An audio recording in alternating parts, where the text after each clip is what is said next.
ഒന്ന്, അന്നത്തെ കാലഘട്ടത്തിൽ നിലനിന്ന ഒരു ശൈലിയുണ്ട്. എന്താണ് ആ ശൈലി? ജോലിക്ക് വേണ്ടി വിളിക്കുക. പുണ്യ റസൂലുള്ളാഹി സ്വല്ലല്ലാഹു അലൈഹി വസല്ലമ തങ്ങളുടെ പ്രഖ്യാപനം, ജോലിക്ക് വിളിക്കുമ്പോൾ ജോലി ചെയ്യും മുമ്പേ തന്നെ കൂലി വ്യക്തമാക്കണം എന്നാണെങ്കിൽ, എത്രയോ കാലഘട്ടങ്ങൾ നമ്മുടെ രാജ്യത്തും ലോക രാജ്യങ്ങളിലും നിലനിന്ന ഒരു സമ്പ്രദായമുണ്ട്. പാവപ്പെട്ട തൊഴിലാളികളെ തൊഴിലിടങ്ങളിൽ പണി ചെയ്യാൻ വേണ്ടി വിളിച്ചു വരുത്തുക. പകലന്തിയോളം ആ മനുഷ്യൻ കഠിനാധ്വാനം ചെയ്യുക. അങ്ങനെ കഠിനാധ്വാനത്തിന് ശേഷം പണി കഴിഞ്ഞ് തിരിച്ചു പോകുമ്പോ മുതലാളിക്ക് ഒരു കോൺസെപ്റ്റ് ഉണ്ട്, ഇത്ര രൂപ കൊടുത്താൽ മതി. അതെടുത്ത് കയ്യിൽ വെച്ച് കൊടുക്കും, തിരിച്ചു പറയാൻ പറ്റില്ല. അവിടെ പിന്നെ ഇത്ര വേണമെന്ന് ചോദിച്ചു വാങ്ങാൻ പറ്റൂല. അങ്ങനെ ഒരു നയം വന്നില്ലായിരുന്നു. അത്തരം സാഹചര്യങ്ങളാണ് അന്നത്തെ ലോകത്ത് നിലനിന്നു വന്നത്.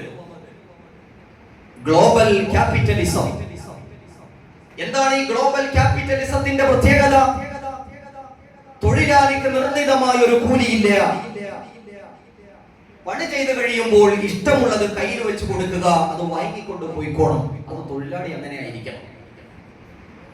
ഈ ഗ്ലോബൽ ക്യാപിറ്റലിസം എന്ന ശക്തമായ നയത്തെ, ആ സിസ്റ്റത്തെ തന്നെ പൊളിച്ചെഴുതി മുഹമ്മദ് റസൂലുള്ളാഹി സ്വല്ലല്ലാഹു അലൈഹി വസല്ലം. രണ്ടാമത് ആദരവായ ഹബീബ് മുഹമ്മദ് റസൂലുള്ളാഹ് തൊഴിലാളികൾക്ക് വേണ്ടി ലോകത്ത് നടപ്പാക്കിയ ഒരു സിസ്റ്റം ഉണ്ട്. എന്താണ് ആ സിസ്റ്റം എന്ന് പറഞ്ഞു? അഅ്തുൽ അജീറ അജ്റഹു. തൊഴിലാളിക്ക് അവന്റെ കൂലി കൊടുക്കണം. എപ്പോൾ കൊടുക്കണം? ഖബല അൻ യഖിഫ അറഖുഹു.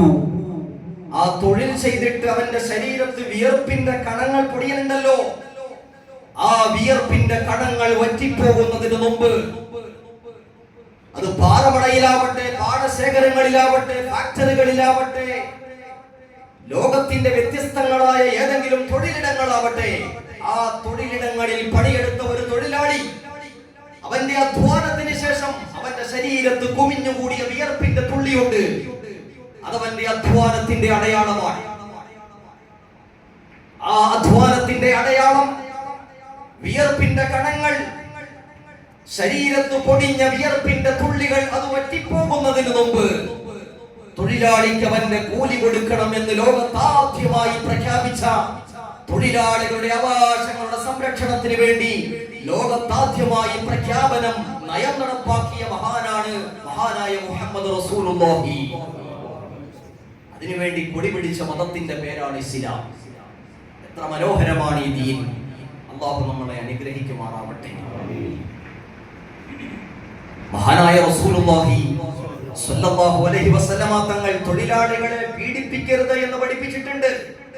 ഇന്ന് സെലിബ്രിറ്റി മേഖലകളിലാവട്ടെ, സിനിമാ മേഖലകളിലാവട്ടെ, കായിക മേഖലകളിലാവട്ടെ, കാർഷിക മേഖലകളിലാവട്ടെ, തൊഴിലാളികൾ പലയിടങ്ങളിലും പീഡിപ്പിക്കപ്പെടുന്ന വാർത്തകൾ ഇന്ന് പുതിയ വാർത്തയല്ല.